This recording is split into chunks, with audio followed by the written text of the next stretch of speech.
इस क्लास में हम रोटेशन इफेक्ट क्रिएट करेंगे रोटेट पैरामीटर को एनिमेट करके। आइए देखते हैं कैसे।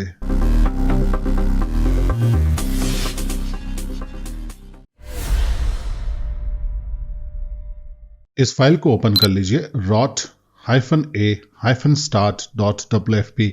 इसमें हमारे पास ये क्लिप है जिस पे हम रोटेशन इफेक्ट बनाना चाहते हैं। तो सबसे पहले हमें डबल क्लिक करना होगा इस लेयर पे और फिर आना होगा एनिमेशन टैब कस्टमाइज सब टैब में। इससे पहले हम चेंज करें पैरामीटर्स, हमें यहाँ पे थोड़ा स्पेस चाहिए ताकि हम आसानी से एनिमेट कर पाएं अपनी क्लिप को। तो मैं राइट क्लिक करके जूम लेवल को 10% कर लूँगा। अब देखिए यहाँ पे हमारे पास काफ़ी एम्प्टी स्पेस आ गया है कैनवस में जिसको हम यूज़ कर सकते हैं। अब मैं शुरू में आऊँगा टाइमलाइन में, यहाँ पर अपने प्ले हेड को प्लेस करूंगा और उसके बाद मैं रोटेट वैल्यू को रखूंगा 180 डिग्रीज। अब देखिए हमने रोटेट वैल्यू चेंज कर ली। अब हम इसे 180 डिग्री से 0 डिग्री तक एनिमेट करेंगे तो रोटेशन इफेक्ट बन जाएगा।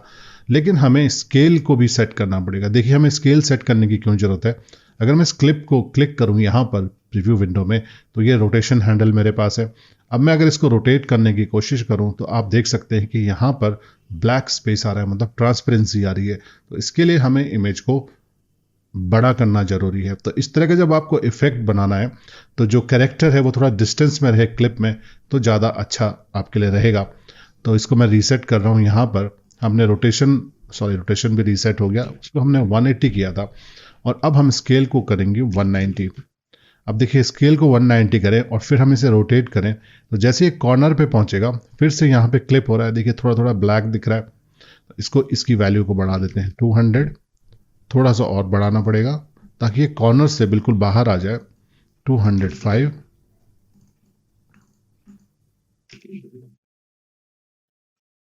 210 सही वैल्यू रहेगी।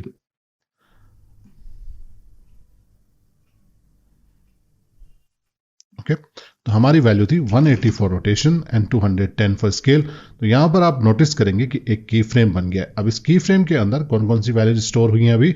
Rotate value, scale value, position value and opacity value, ये सारी वैल्यूज इसमें स्टोर्ड हैं।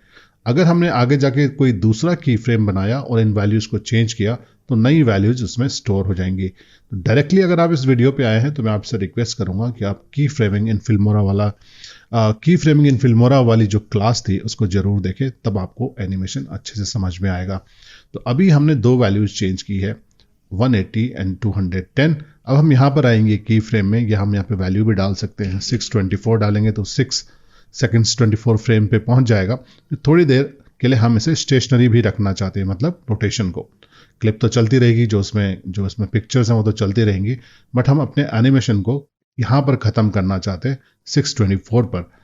अब मैं यहाँ पे रोटेट को कर दूंगा 0, क्योंकि अभी ये फ्लिप कर दिए हमने इमेज 180 डिग्री से।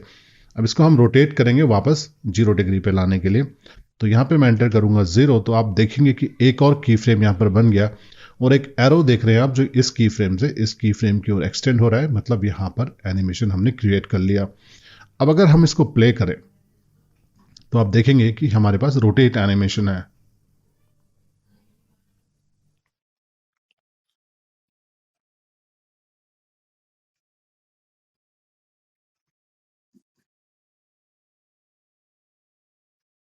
लेकिन एनिमेशन आप देख सकते हैं थोड़ा स्लो है। तो या तो हम पहले ही क्लिप को थोड़ा फास्ट कर लेते या फिर एनिमेशन को भी फास्ट कर सकते हैं।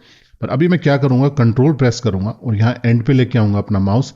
तो जैसे ये शेप दिखे आपको माउस की, आपको ड्रैग करना है और जब तक ऊपर 1.2 फास्ट के आगे जो लिखा हुआ है 1.2 ना हो जाए तब तक आप इसे ड्रैग करते रहिए। ये देखिए, अब इसको प्ले करके देखते हैं।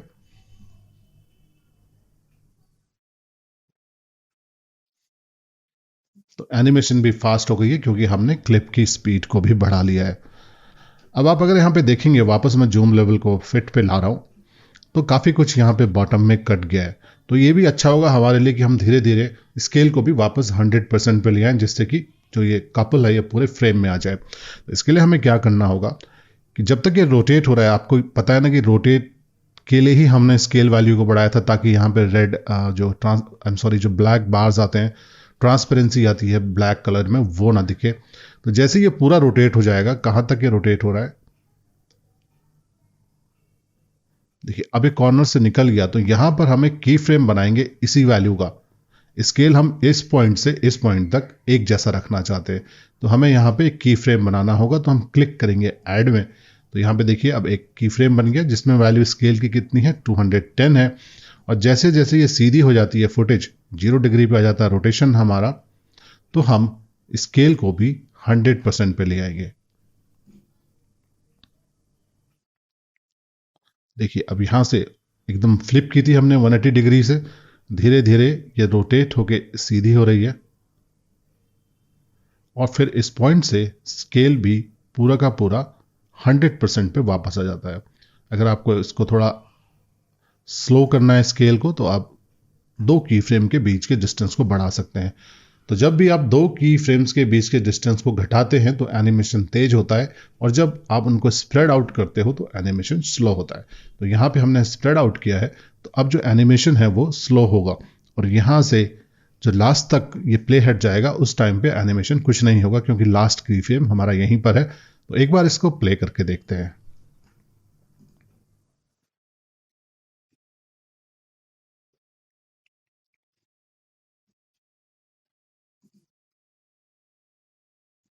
अब इसको सिनेमैटिक लुक देने के लिए इसमें हम एक फ्रेम लगाएंगे, तो उसके लिए हमें इफेक्ट्स में जाना होगा। इफेक्ट्स में हमें जाना होगा ओवरले में, और ओवरले में फ्रेम में आपको मिलेगा सिनेमा 21:9। इसको हम ड्रैग कर देंगे यहाँ पर, और फिर से एक्सटेंड कर देंगे क्लिप की लेंथ के बराबर। इस तरह से ब्लैक बार्स आ जाएंगे।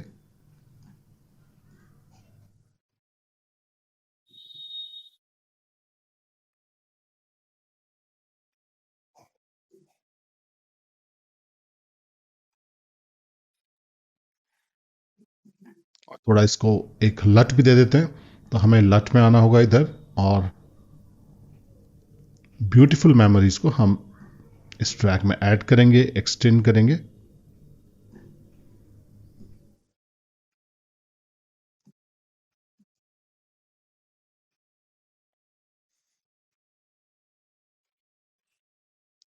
तो इस तरह से हम रोटेशन इफेक्ट को बना सकते हैं। अब अगर आपको स्पीड तेज करनी है रोटेशन की, तो जैसे मैंने बताया आपको की फ्रेम के बीच का डिस्टेंस कम करना होगा। जब आप की फ्रेम के बीच का डिस्टेंस कम करेंगे तो जो एनिमेशन है वो तेजी से होगा। देखिए, तो जैसा भी आपको इफेक्ट बनाना है, जिस स्टाइल में भी इफेक्ट बनाना है, आप बना सकते हैं। फिल्मोरा में किसी क्लिप के कुछ ही एट्रीब्यूट्स को आप एनिमेट कर सकते हैं, और वो एट्रीब्यूट्स हैं position, scale, opacity and rotation.